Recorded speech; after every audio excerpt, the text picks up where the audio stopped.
नमस्ते दोस्तों, हमारे आज के क्लास का टॉपिक है British colonial land revenue system. तो British colonial land revenue system में होता क्या है, 1765 में ईस्ट इंडिया कंपनी को जो है दीवानी राइट्स मिलता है बंगाल, बिहार और उड़ीसा के रीजन में। तो अब सवाल ये है कि दीवानी राइट्स मिला कैसे।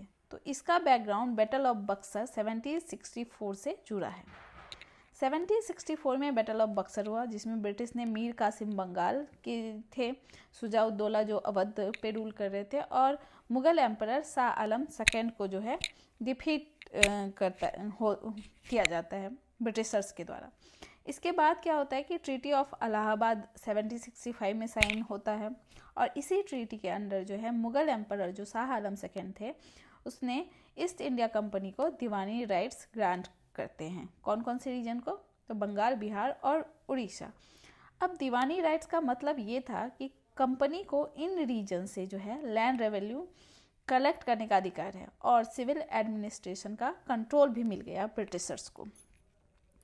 तो अब जब इनके पास ये दीवानी राइट्स आ गई कंपनी के पास, तो उन्होंने क्या किया, कंपनी ने काफ़ी एक्सटेंसिव चेंजेज की अपने इंटरेस्ट को फुलफ़िल करने के लिए, जिसमें कि शामिल है कि उन्होंने लैंड रेवेन्यू सिस्टम को डिफरेंट किया, साथ ही जो ओनरशिप का कॉन्सेप्ट है लैंड ओनरशिप का, उसको भी चेंज किया, और साथ ही जो लैंड रेवेन्यू रेट्स थे उसको भी काफ़ी ज़्यादा हाई कर दिया।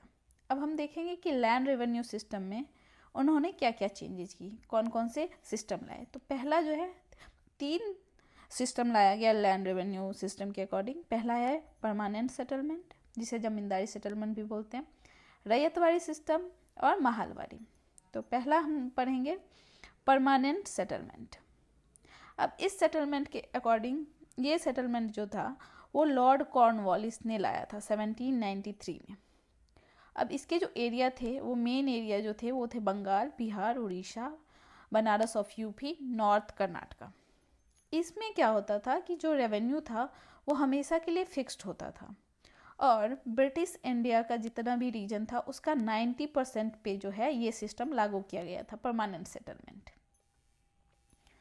इस सिस्टम के अकॉर्डिंग क्या होता था कि जो जमींदार थे उसको माना जाता था कि वो लैंड के ऑनर हुआ करते थे, और उनके पास ये राइट्स था कि वो सेल कर सकते थे ज़मीन को, रख सकते थे या डोनेट कर सकते थे लैंड को। तो बेसिकली हम समझेंगे कि जो ओनरशिप राइट था वो जो था हेरिडिटरी था और ट्रांसफरेबल था, यानी कि किसी को दिया भी जा सकता था, बेचा भी जा सकता था। और इसके लिए जो है जमींदार को क्या करना पड़ता था, जो इसका 10/11 पार्ट था, यानी 89% ऑफ द रेवेन्यू वो ब्रिटिश स्टेट को देना पड़ता था, और जो रिमेनिंग बचा 1/11 यानी कि 11% वो जमींदार के पास रह जाता था। अब हम देखेंगे रैयतवाड़ी सिस्टम। रैयतवाड़ी सिस्टम को लागू किया था थॉमस मुनरो ने 1820 में, और इसके जो एरिया थे वो थे बॉम्बे, मद्रास, असम। ब्रिटिश लैंड के 51% पे ये रैयतवाड़ी सिस्टम लागू किया गया था। इस रैयतवाड़ी सिस्टम में क्या होता था कि लैंड के ऑनर होते थे फार्मर्स, और फार्मर्स के पास ये राइट्स होता था कि वो मॉर्टेज और सेल कर सकते थे लैंड को, और ब्रिटिशर्स के पास ये भी था कि वो इस लैंड से उनको हटा भी सकते थे, ये राइट्स था। और हर 30 साल में क्या होता था कि लैंड टैक्स जो है वो इंक्रीज किया जाता था यूजुअली। महालवाड़ी सिस्टम की देखते हैं हम। तो महालवाड़ी सिस्टम में क्या है कि इसे विलियम बेंटिंग ने 1833 में इम्प्लीमेंट किया। इसके जो एरिया थे, मेन एरिया वो थे यूपी, सेंट्रल प्रोविंस, पंजाब, और ब्रिटिश लैंड के 30% पार्ट पे जो है महालवाड़ी सिस्टम लागू किया गया था। इसमें क्या था, जो लैंड टैक्स था वो जॉइंटली इम्पोज किया गया था, यानी कि पूरे विलेज या महाल पे इम्प्लीमेंट किया गया था। इसमें क्या होता था कि जो जो लैंड होता था वो इंडिविजुअल लैंड नहीं होते थे, वो होल सोसाइटी के द्वारा ओन किए जाते थे लैंड, और विलेज सोसाइटी ही उस इंटायर लैंड को देखते थे। और जो रेवेन्यू वाला सिस्टम था, रेवेन्यू कलेक्ट करने का, तो जो उस लैंडलॉर्ड या चीफ जो होते थे उस विलेज सोसाइटी के, उनको उनके पास दे दिया जाता था कि आप रेवेन्यू कलेक्ट कीजिए और ब्रिटिश स्टेट को दीजिए। और जो फार्मर्स थे वो इंडिविजुअल ऑनरशिप नहीं था उन लोगों के पास, वो लोग विलेज सोसाइटी के अंदर ही वर्क करते थे। अब देखते हैं कि ब्रिटिशर्स जो ये न्यू लैंड रेवेन्यू सिस्टम लाया, उसके पीछे का जो मेन ऑब्जेक्टिव क्या था। अब मेन ऑब्जेक्टिव में हम देखते हैं तो पहला है कि जनरेट करना सस्टेनेबल रेवेन्यू। मतलब कि ब्रिटिश गवर्नमेंट चाहती थी कि उनको रेगुलर और फिक्स्ड इनकम जो है मिलते रहे इंडिया से, मतलब सरकार का खर्चा चलाने के लिए स्टेबल टैक्स सिस्टम बनाना चाहते थे वो, ठीक है। उसके बाद आता है, और इसलिए भी कि अर्थ है कि to be free from colonial, second जो पॉइंट है, colonial administration and tax collection related problem.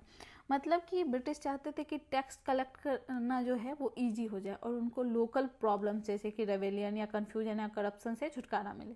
मतलब सिंपल सा था, सिंपल एंड कंट्रोल सिस्टम बनाना चाहते थे।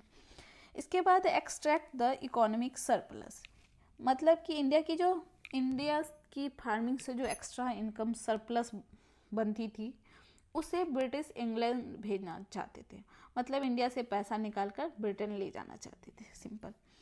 उसके बाद आता है कि वो एक creating a political support class जो कि सेफ्टी वॉल्व्स की तरह काम करे। तो ब्रिटिश ने इसके लिए क्या किया, तो एक ऐसा क्लास बनाया जमींदार या लैंडलॉर्ड्स का जो ब्रिटिश रूल को तो सपोर्ट करे ही और ये ब्रिटिश लोग के लिए काम करे, यानी कि लॉयल रहेंगे, रेवेलियन को रोकेंगे, गवर्नमेंट के लिए एक सेफ्टी वॉल बनेंगे। अब आता है landlord will prove to be progressive and will work for the development of agriculture. इसका मतलब को ब्रिटिशर्स को लगा कि जमींदार लोग जो है मॉडर्न तरीके से फार्मिंग करेंगे, इरिगेशन टूल इन्वेस्टमेंट करेंगे और एग्रीकल्चर डेवलप होगा, बट रियलिटी में ऐसा ज़्यादा कुछ हुआ नहीं। अब हम देखते हैं कि इसके इम्पैक्ट क्या पड़े। तो क्या हुआ, तो लैंड का फ्रेगमेंटेशन हो गया, क्योंकि इन लोगों के पास ये था, राइट्स था कि बेच सकते हैं, ट्रांसफ़र कर सकते हैं, तो ये छोटे छोटे टुकड़ों में बंटते गए। उसके साथ ही फार्मर्स को जो है हाई टैक्स को देने के लिए लोन लेते थे और इस वजह से क्या है, हर साल जो है इनका डेप्ट बढ़ते जाता था।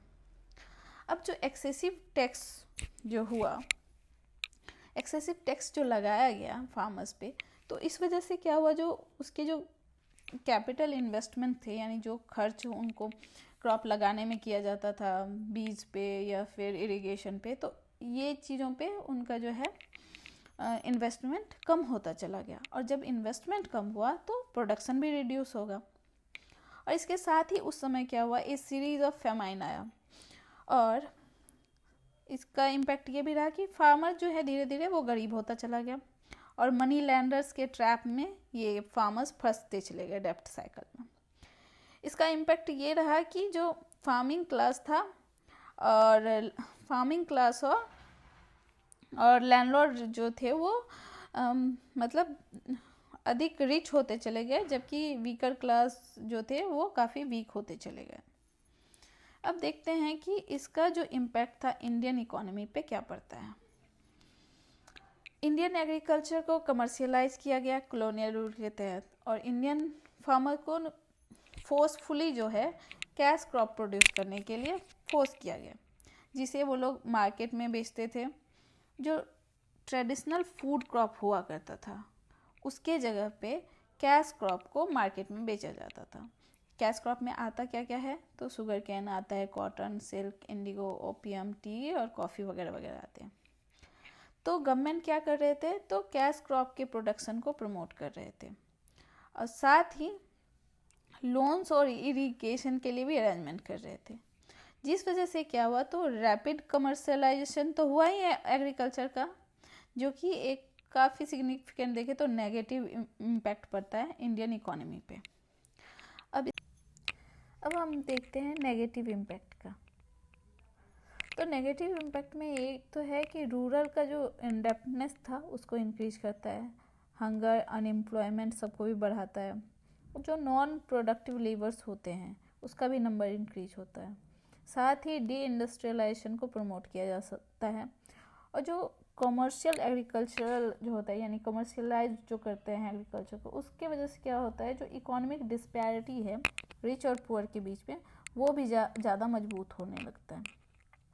मनी लैंडर्स पे डिपेंडेंस बढ़ता है, और जो है यूरोपियन प्लांटर्स जो है इंडियन एग्रीकल्चर सिस्टम को कंट्रोल करने लगते हैं। अब इसका पॉजिटिव इम्पैक्ट देखते हैं।